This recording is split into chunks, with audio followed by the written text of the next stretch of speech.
I was lighting lamps at 2 in the morning when the door opened, the door that was supposed to stay locked. The master's private chamber on the 3rd floor. His wife stood in the doorway. She had returned 3 days early from Alexandria. No warning, no announcement. She was staring at the bed. I could see past her into the room. I could see the master. I could see 2 enslaved men with him.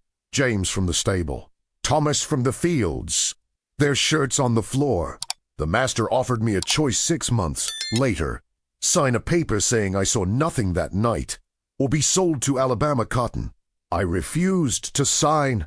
Alabama Cotton killed men in 5 years. Everyone knew this, but I would not lie on paper, would not erase what I witnessed. The master expected me to choose survival over truth. He was wrong. His wife returned with a lawyer, made witness protection a legal condition of their separation, prevented him from selling me, prevented him from silencing what I knew. 3 of us survived to testify.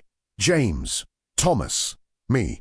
Most men in our position did not survive. The question is not whether what I saw was real. It was. The question is, how many other witnesses chose silence to survive, and how many truths died with them in cotton fields? I made my rounds, lighting lamps at 2 in the morning when the house should have been asleep. This was my duty 6 nights, a week in the Carlisle estate in Loudoun County. I walked the corridors with a taper and an oil can, keeping the whole lamps burning low through the dark hours. The work was simple. Light the wicks that had gone out, trim the ones that smoked, refill the reservoirs that ran dry, move quietly, disturb no one. I had done this work for 3 years. I knew which floorboards creaked, which doors swung loose on their hinges, which hallways swallowed sound, and which ones carried whispers from room to room. The east corridor creaked near the 3rd door. The west corridor was silent as a tomb. The main staircase groaned on the 5th and 9th steps. I had learned to step over them. I kept my steps even and my eyes forward. I looked at lamps, not doors. At floors, not windows. I existed in the margins of the house, present but unseen. On a Thursday in September, I was trimming the lamp outside the library when I heard the carriage. The sound came from the front drive, wheels on gravel, horses blowing hard like they had been pushed. It was past 2 in the morning. No one arrived at that hour, unless something was wrong. I moved to the front window and looked out carefully from the side of the curtain. The carriage was covered in road dust. The horses were lathered. The driver was climbing down stiffly like he had been in the seat for hours. The carriage door opened. Mrs. Carlisle stepped down. She had left 3 days earlier to visit her sister in Alexandria. She was not expected back until the following week. But here she was in the middle of the night, travel dust still on her dark blue dress. No warning sent ahead. Sudden returns changed everything. They meant plans interrupted, schedules broken, the house caught unprepared. I adjusted my route immediately. I moved toward the back corridor to clear the front entrance. Mrs. Carlisle would want to enter without servants underfoot. She would want privacy. I heard the front door open, heard her footsteps in the entrance hall. She did not call for the housekeeper, did not summon help with her bags. She went directly to the main staircase. I positioned myself in the shadows of the back hallway and waited. When someone returns unexpectedly at night, you stay out of sight until called. Her footsteps went up the stairs. I counted them by sound. She did not pause on the landing, did not go to her own chambers on the 2nd floor. She continued up to the 3rd floor where the master's private rooms were located. That was unusual. The master and mistress kept separate chambers. She did not visit his rooms, especially not at night. I heard her footsteps stop outside his door, then silence. I should have returned to my lamp duties, should have moved to a different corridor, should have made myself absent. But I had learned to read silence, and this silence felt dangerous. I moved quietly toward the main stairs, stayed in shadow, listened. The door to the master's chamber stood ajar. Not weed-jopping, just slightly open, enough to lamplight from inside. That door was supposed to stay locked. The master always locked it. I had been punished once for entering that hallway when the door was unlocked during cleaning hours. That was 2 years ago. and I still remembered the overseer's switch across my shoulders. I slowed my steps, listened before moving forward. Voices came from inside the room, low voices. Then the voices stopped abruptly. I froze in the shadow of the stairwell. My lamp was behind me, casting my shadow forward. I pulled back to keep the shadow from reaching the master's door. The door opened fully. Mrs. Carlyle stood in the doorway. Her face was turned toward the interior of the room. The lamplight from inside fell across her profile. I could see her expression clearly. She was looking at the bed. I had learned long ago that sight can be violence, that seeing what you are not meant to see can cost you everything. I knew I should look away, should retreat, should make myself invisible. But I was frozen in shadow. My breathing went shallow. My body would not move. From where I stood, I could see past Mrs. Carlyle into the room. I could see the bed. I could see the master lying there. He was not alone. 2 men were in the bed with him. Young men. Enslaved men from the quarters. I recognized them even in the low light. James from the stable. Thomas from the fields. Their shirts were on the floor. The sheet was pulled down. The master's hand was on James's shoulder. The scene was absolutely still. No one moved. No one spoke. Mrs. Carlyle stood in the doorway. The master and the 2 men stared at her from the bed. I waited for her to scream, to shout, to slam the door, to call for help. She did none of these things. Her face settled into something unreadable. Not shock, not rage, something colder and more controlled. I had seen that stillness before. The stillness that comes before storms. The stillness that precedes calculated violence. I pulled back further into shadow. My lamp behind me flickered. I needed to move before the light shifted and exposed me. The door closed slowly. Mrs. Carlyle pulled it shut with both hands. The latch clicked. The hallway went silent again. I counted my heartbeats. 10, 20, 30. The house held its breath. I moved backward toward the servants' stairs. Kept my eyes on the master's door. Expected it to open again. Expected shouting. Expected chaos. Nothing happened. I reached the servants' stairs and descended quickly. My hands shook as I carried the lamp. Oil sloshed in the reservoir. I went to the lamp room in the basement, set down my taper and oil can, sat on the wooden stool in the corner, and tried to control my breathing. I had seen what I was not meant to see. I was a witness to something that would have consequences. The only question was what those consequences would be and who would pay them.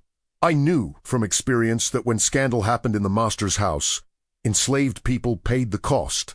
We were always the cost. After 10 minutes, I heard footsteps above, quiet footsteps, commands being given in whispers. Control was being asserted, but it was being asserted quietly, without alarm. I climbed the stairs slowly. The master stood in the upper hallway giving instructions to his valet in a voice so low I could barely hear. Clean the room. Change the linens. Move quickly. The valet nodded and moved toward the master's chamber. The master saw me on the stairs. Our eyes met. His face showed nothing. No shame. No fear. Just cold assessment. Continue your duties, he said. Yes, sir. I returned to my lamp rounds, but fear had spread through my body like water through cloth. I could feel it in my hands, in my chest, in the way my vision narrowed. I repositioned lamps to keep corridors darker than usual, made shadows deeper, made hiding easier. Footsteps moved through the house for the next hour. Quiet footsteps, purposeful movements. The valet carrying linens. The master going to his study. Mrs. Carlyle in her chambers with the door closed. No one spoke above a whisper. The house reorganized itself in silence. By 4 in the morning the movement stopped. The house settled into an artificial quiet. The kind of quiet that comes after disaster when everyone is waiting to see what happens next. I finished my rounds and returned to the lamp room, sat in the dark until dawn. When the sun rose, I went to the quarters. James and Thomas were not there. Their bunks were empty. No one knew where they had gone, or if they knew they might. The wife did not confront the master privately. I learned this from the housekeeper who told the cook, who told the laundry woman who told me. Mrs. Carlyle had spent the remainder of the night in her chambers, alone. She had not summoned her husband, had not demanded explanation, had not confronted him behind closed doors, where confrontations usually happened. This meant she was planning something public, something witnessed. Power. Avoiding private resolution always meant public punishment was coming. I noted her chosen path and prepared myself. Morning approached. The house staff began their daily routines. But everyone moved carefully. Everyone felt the tension. At 7 o'clock, Mrs. Carlyle summoned the household staff to the main parlor. All of us. House servants, kitchen staff, stable hands, field supervisors. Everyone except the field workers who were already at their labor. Early calls meant punishment. Everyone knew this. We gathered in the parlor and stood against the walls. I positioned myself near the door where I could see both entrances. The master watched Mrs. Carlyle closely as she entered the room. His face was composed, but his hands gripped the arms of his chair. Mrs. Carlyle stood near the fireplace. Her dress was fresh. Her hair was arranged. She looked like she had slept peacefully, though I knew she had not. She spoke calmly. Her voice was level and clear. "There will be changes to the household," she said. "Effective immediately." She did not name what had happened, did not reference the night before, did not look at her husband. The master started to speak. "My dear, perhaps we should—" "You will not interrupt me," she said. Her voice did not rise, did not sharpen, but the authority in it was absolute. The master closed his mouth. His face flushed. Authority was being challenged publicly, and he could not stop it without making the challenge more visible. I kept my eyes down, but I was watching everything. The moment stretched like fabric pulled tight. "All doors in this house will remain unlocked during evening hours," Mrs. Carlyle said. "All curtains will be drawn back. All lamps will burn at full brightness in the corridors." She was ordering light, ordering visibility, ordering the end of privacy. All household staff will maintain their duties as assigned. No one will be dismissed without my explicit authorization. No one will be reassigned without my knowledge. She was protecting us, or she was protecting her ability to control what happened next. Perhaps both. The housekeeper stood frozen near the window. The cook gripped her apron. The valet, who had cleaned the master's room, kept his eyes on the floor. I remained motionless, unnoticed, a shadow against the wall. "You are dismissed," Mrs. Carlyle said. "Resume your duties." We left quickly. The master remained in his chair. Mrs. Carlyle remained by the fireplace. Neither looked at the other. I returned to the lamp room and began preparing for the night's work, but my hands still shook as I filled the oil reservoirs. Word spread beyond the house by midday. Servants talked to field workers. Field workers talked to hired laborers. Hired laborers talked in town. The story traveled faster than anyone could control. Rumors moving faster than truth. Details changing with each telling. By evening, the overseer was questioning people, trying to determine who had talked, who had spread the story beyond the property. I avoided being questioned by staying visible at my assigned work. I lit lamps in the corridors as usual, moved through the house like nothing had changed. But everything had changed. The master's control was slipping. His authority had been challenged by his wife in front of witnesses. His private arrangements had been exposed. His reputation was damaged. And when powerful men lost control, they found ways to reassert it, usually through violence directed at those who could not fight back. I prepared for backlash by moving essential items out of sight. My extra shirt, my spare shoes, the small Bible I had been given by a previous owner. I hid them in the lamp room behind loose boards. If I was going to be sold or punished, I wanted to keep what little I owned. The consequences began the next morning. Orders were rewritten to punish those below while protecting those above. James and Thomas were not mentioned by name, but new rules appeared that targeted them specifically. Any worker found in unauthorized locations after dark will receive 20 lashes.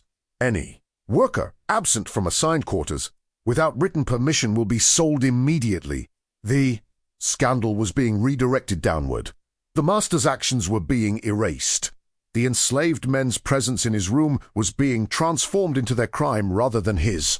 I watched this happen in silence. Watched blame shift. Watched the system protect itself by destroying the most vulnerable. By the third day, James and Thomas had been separated and reassigned. James was sent to a different property 20 miles south. Thomas was moved to the most distant tobacco field where he would be supervised directly by the overseer. Separation as control. Separation as punishment. Separation to prevent them from speaking to each other or to anyone else about what had happened. I blended into labor groups and kept my head down, did my lamp work at night, helped with field work during the day, made myself ordinary and unremarkable. Silence was being enforced through fear. Everyone understood that speaking about what had happened would bring punishment. The master had lost control of his privacy, but he still controlled our lives.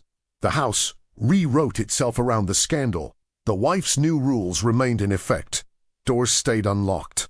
Curtains stayed open. Lamps burned bright in every corridor. But the master avoided public spaces. He took his meals in his study. He conducted business from his private office. He moved through the house like a ghost, present but hidden. Shame was being reshaped as authority. He could not face the household staff he had exposed himself in front of, so he avoided us entirely and ruled through written orders and intermediaries. I limited my contact with the main house, did my lamp work quickly, spoke to no one unless necessary. 1 week after the discovery, Mrs. Carlyle left the estate. She took one trunk and her personal maid. The carriage left at dawn. The housekeeper said she was returning to her sister's house in Alexandria. No one knew if she would come back. Departure after rupture. I had seen this before in other houses. When the break was too public to repair, someone had to leave. I noted what she left unsaid. She did not accuse her husband publicly, did not name what she had seen, did not seek legal separation or divorce. She simply imposed new rules, protected her authority over the household staff, and left. Power resented in her absence. The master resumed control. The new rules about unlocked doors and bright lamps quietly disappeared. Within 3 days the house had returned to its previous patterns. The story became discipline issues, not truth. The official account was that certain workers had been found in unauthorized areas and had been appropriately reassigned. No mention of the master. No mention of the bedroom. No mention of Mrs. Carlyle's midnight discovery. Lies were being used to heal the master's reputation. The truth was being buried under acceptable fiction. I kept the real memory guarded, held it carefully in my mind exactly as it had happened, because I knew that memory was evidence, and evidence could be dangerous to those who wanted it erased. Normalcy was declared by the end of September.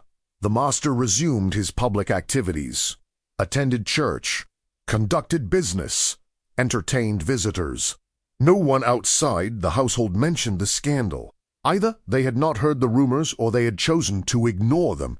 The system had protected itself, had absorbed the disruption, had punished the vulnerable and shielded the powerful. But punishments lingered without full explanation. Thomas remained in the distant field. James did not return from the southern property. New workers were brought in to replace them, but no one spoke about why replacements were needed. Costs were being paid long after the events that caused them. I survived by predictability, by being exactly where I was supposed to be, by performing my duties without variation, by making myself trustworthy through absolute consistency. Time compressed as fall turned to winter. The house settled into new routines. I lit lamps at 2 in the morning, trimmed wicks, refilled oil, walked silent corridors. But new rules appeared in November that changed my work. No enslaved workers were permitted to move through the house after midnight except with written authorization signed by the master himself. Visibility was being restricted after exposure. The master wanted control over who saw what happened in the dark hours, wanted to prevent future witnesses. I adjusted my routes to comply, obtained written authorization each week, carried the signed paper in my pocket during my rounds, showed it when questioned by the overseer, who now patrolled the house at random hours.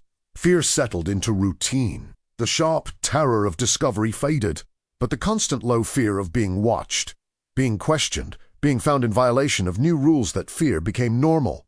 People still whispered about that morning in September, the morning Mrs. Carlyle summoned the household, the morning authority shifted, the morning the master was challenged in front of his own servants. Moments that refuse erasure. No matter how thoroughly the official story was rewritten, the people who had been in that parlor remembered what they had seen. I spoke to no one about what I had witnessed, not to other servants, not to field workers, not even in private moments when trust seemed possible. Speaking was risk. Silence was survival. I chose survival. The memory hardened inside me like a stone, solid and unchangeable. I carried it alone. Winter deepened. The house grew cold. I lit more lamps to provide warmth as well as light, walked corridors that smelled of lamp oil and would smoke in the particular silence of a house keeping secrets. I tell this now because forgetting was demanded, because the official story became the only story, because James and Thomas disappeared into reassignment and distance, and no one spoke their names. I testify because I was there in the hallway when the door opened, because I saw what happened before it was renamed and rewritten. I testify because witness has value, even when witness carries cost. The door opened when it should not have. I saw what I was not supposed to see, and everything that happened afterward, the rules, the reassignments, the departures, the silence, all of it was designed to make me forget, but I did not forget. I carry this memory still, and I speak it now, because the truth should not die to protect the comfortable. Word count 3,089 words. Preciso adicionar aproximadamente 900 palavras para atingir 4. Continuando the after Mrs. Carlyle's departure had not fully understood before. I had always known that masters controlled our bodies, our labor, our movements. But I learned that winter how thoroughly they sought to control our knowledge. 3 times in October I was called to the overseer's office. Each time he asked the same questions in different ways. What did you see the night Mrs. Carlyle returned? I saw her arrive. Sir, I was lighting lamps. What did you see after she went upstairs?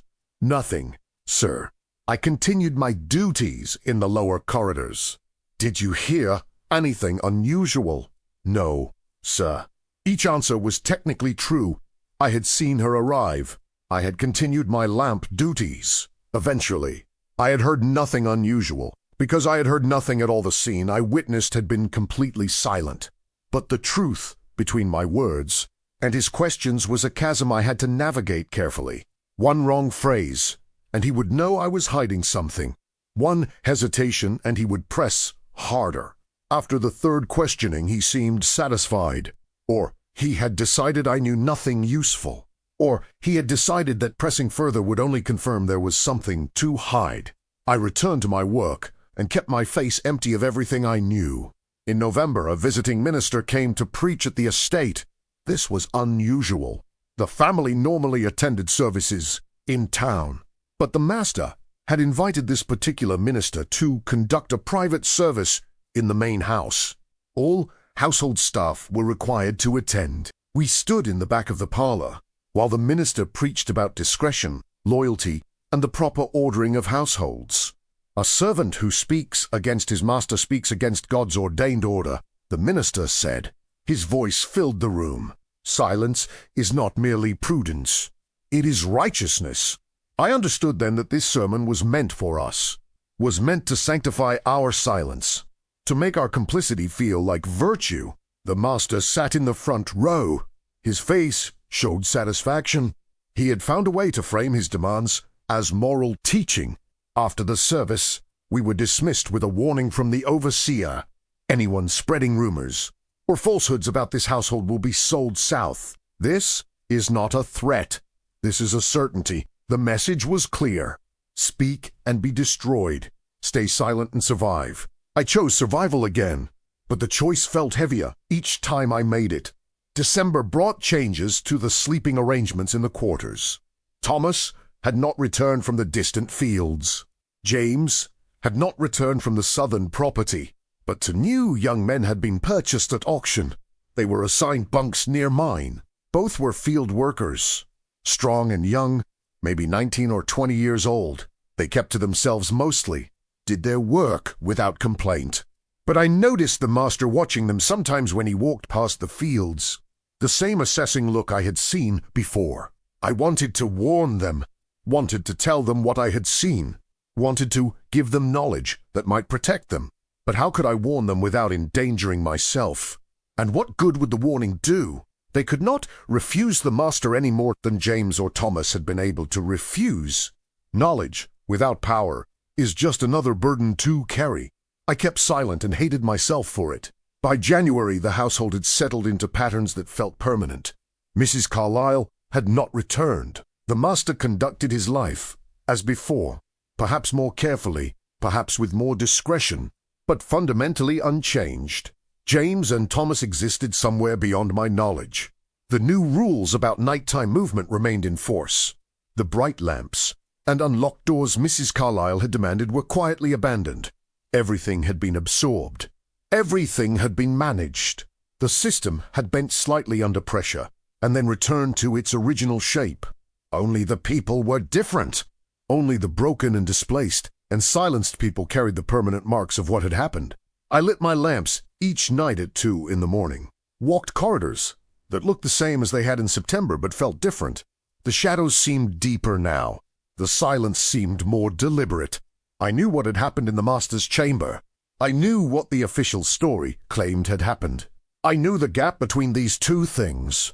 And I knew I was one of very few people who carried both versions. Most people knew rumors, or official accounts, or nothing at all.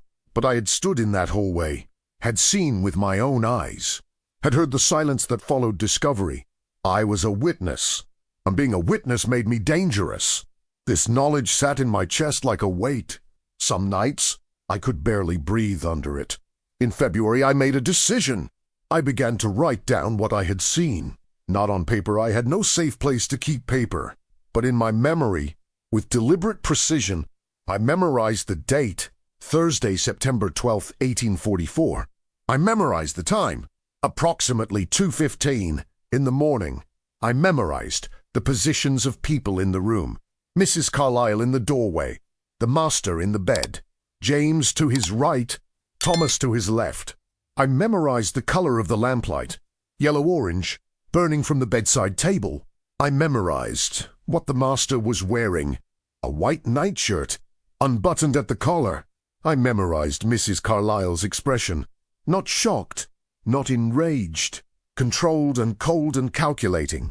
I built the memory like a structure in my mind, room by room, detail by detail, so that even if they forced me to lie out loud, I would carry the truth inside where they could not reach it. This became my resistance, silent, invisible, but absolute. I would not let them erase what had happened. I would not let the official story become the only story. I would remember, and someday, somehow, I would tell. The weight in my chest became purpose. The fear became fuel.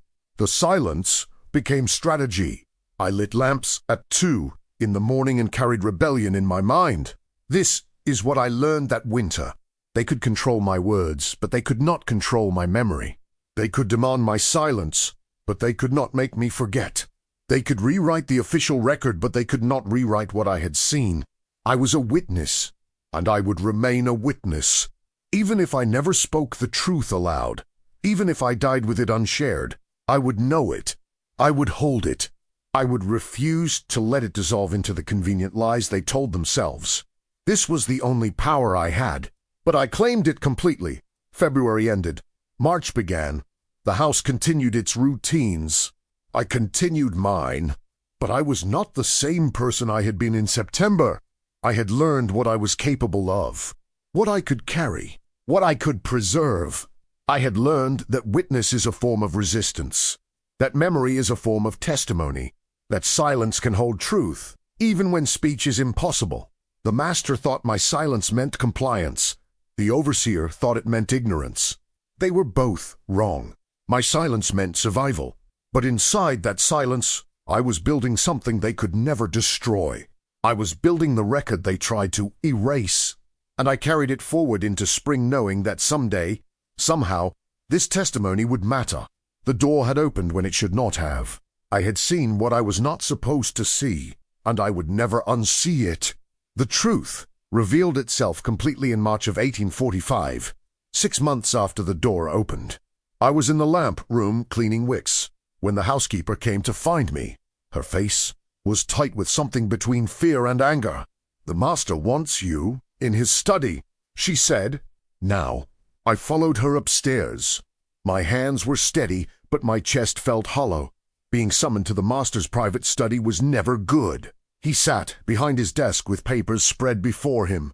The overseer stood against the wall. The door closed behind me. "You were in the upstairs corridor the night my wife returned," the master said. "September 12th. It was not a question, but I answered anyway. "Yes, sir. I was lighting lamps." "What did you say?" I had prepared for this question for 6 months, had practiced the answer until it sounded natural. "I saw Mrs. Carlyle arrive." "Sir, I saw her go upstairs." "I continued my duties in the lower halls." "You saw nothing else?" "No, sir." He studied my face for a long moment. Then he slid a paper across the desk toward me.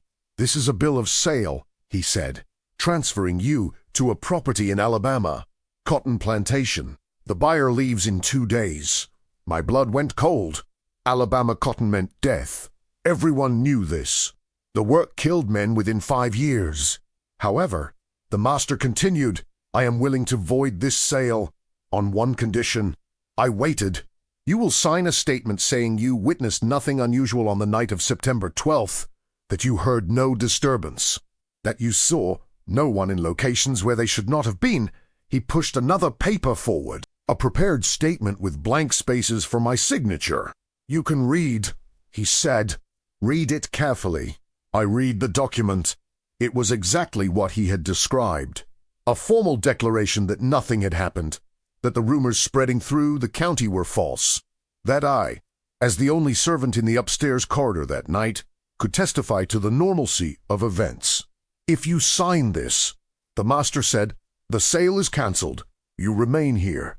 Your duties continue as before. If I do not sign, you leave for Alabama in 2 days." This was the choice: lie on paper or die on cotton. I had carried the truth silently for 6 months, had built it carefully in my memory, had preserved every detail against erasure. Now I was being asked to destroy it, to make my silence official, to transform my witness into false testimony. "I need your answer," the master said. I looked at the bill of sale, looked at the prepared statement, looked at the master's face. He expected me to sign, expected survival instinct to overcome everything else, expected me to choose life over truth. "I will not sign," I said. The overseer straightened against the wall. The master's expression did not change. "You understand what you are choosing?" the master asked. "Yes, sir." "Alabama cotton will kill you." "Yes, sir." "Then why?" I had asked myself this question many times. The answer was simple, even if speaking it was dangerous.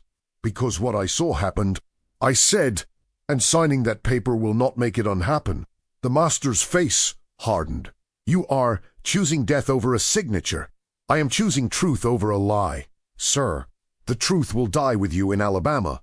"Maybe so, sir, but it will still be true." He stared at me for a long moment.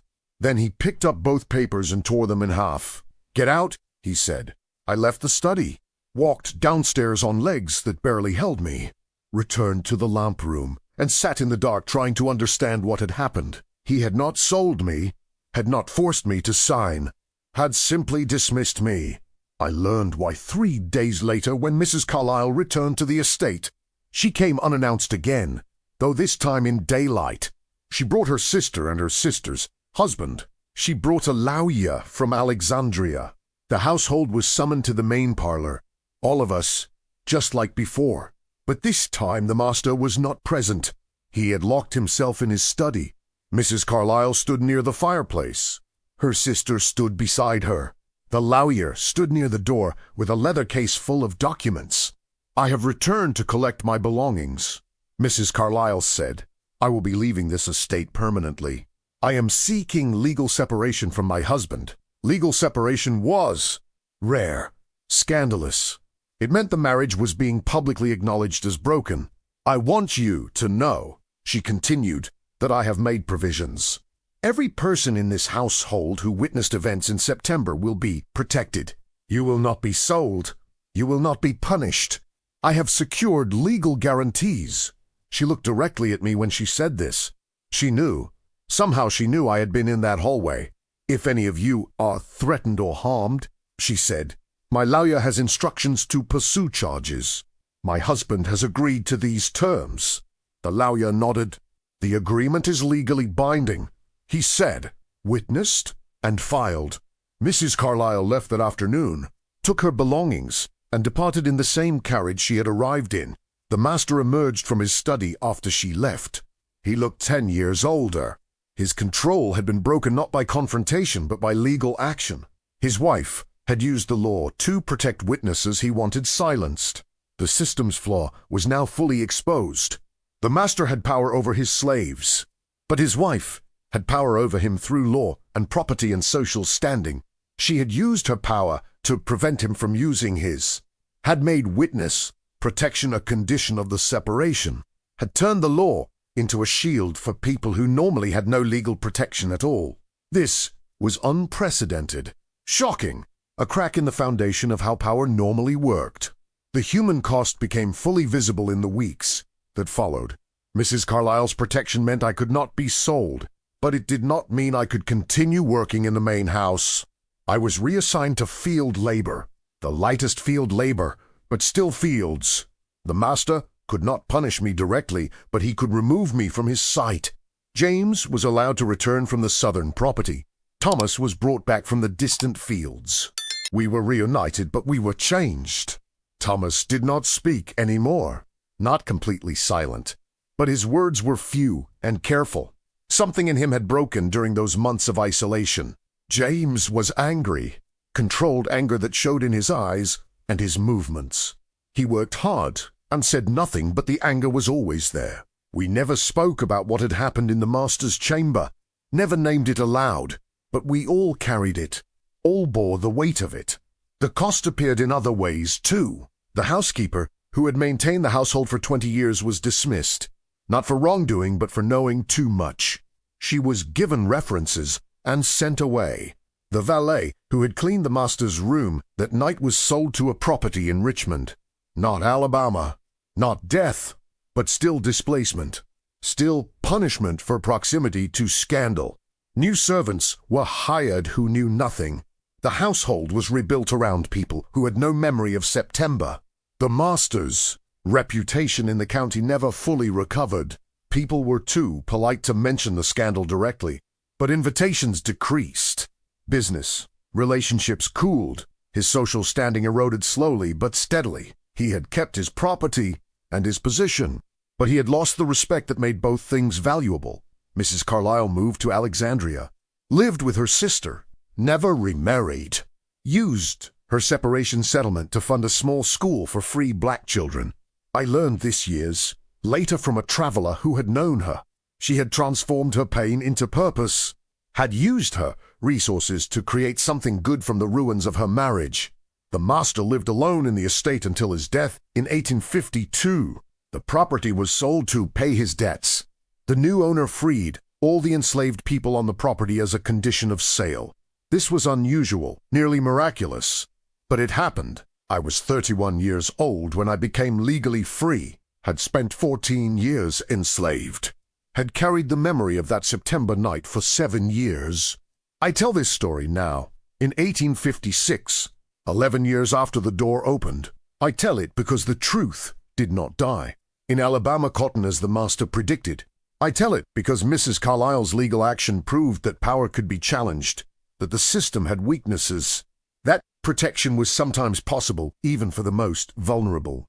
I tell it because James and Thomas and I survived, not unharmed, not unchanged, but alive and free and able to testify.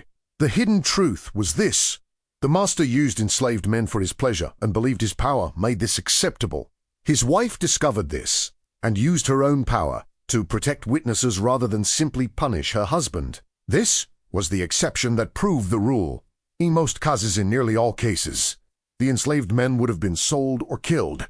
The witnesses would have been silenced through violence. The wife would have been powerless or complicit. But Mrs. Carlyle had resources, had family support, had access to legal counsel, and she chose to use these advantages to protect rather than destroy. This was rare enough to be remarkable, common enough that it exposed how rarely power chose protection. The system's flaw was not that it lacked mechanisms for justice.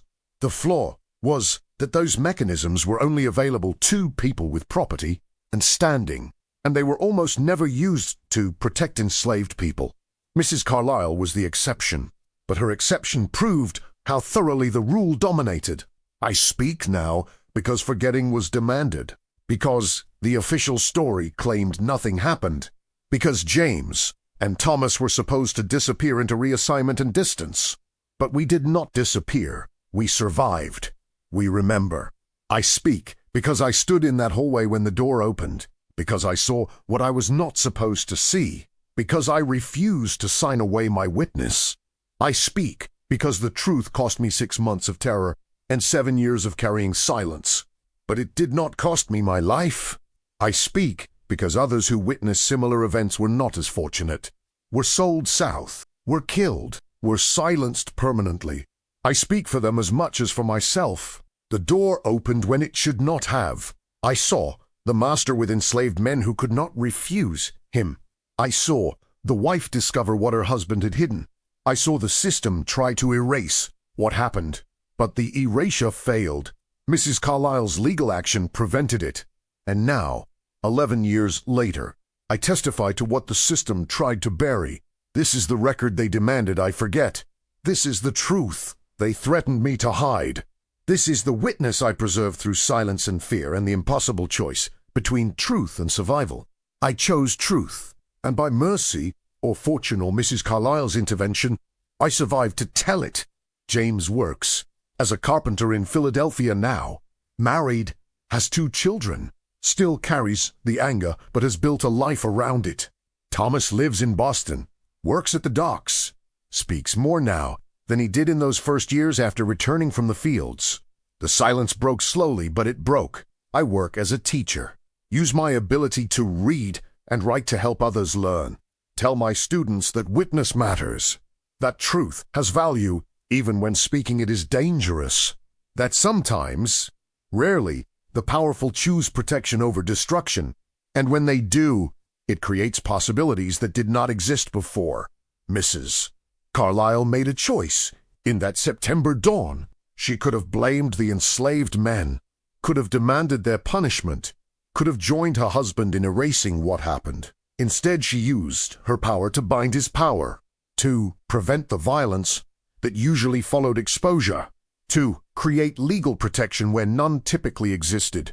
This does not absolve the system, does not erase what the master did, does not undo the trauma James and Thomas and I carry, but it matters.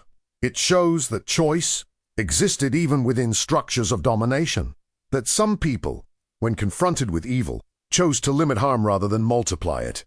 I testify to both truths, the master's abuse of power and his wife's unusual use of power to prevent the worst consequences. Both are part of this record. Both need to be remembered. The system that enslaved me was designed to give masters total control, control over bodies, labor, movement, and knowledge.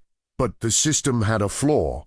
It assumed all powerful people would protect each other, would maintain the lies, would silence the witnesses. Mrs. Carlyle refused, and her refusal created a crack in the foundation. A small crack, an exceptional crack, but a crack nonetheless. I walked through that crack into freedom. James and Thomas walked through it. The truth walked through it. And now I tell it so that others might know. The system was powerful but not omnipotent, was brutal but not unopposed, was designed to erase truth but sometimes, rarely, failed to do so. I was in that hallway when the door opened. I saw what I was not supposed to see. I carried the truth through terror and threat and the impossible choice. And I survived to testify. This is the record. This is the truth. This is what they tried to erase. I speak it now because forgetting was demanded but memory persisted. The door opened. The truth emerged. The system tried to destroy it, but the truth survived. And so, Sadidi,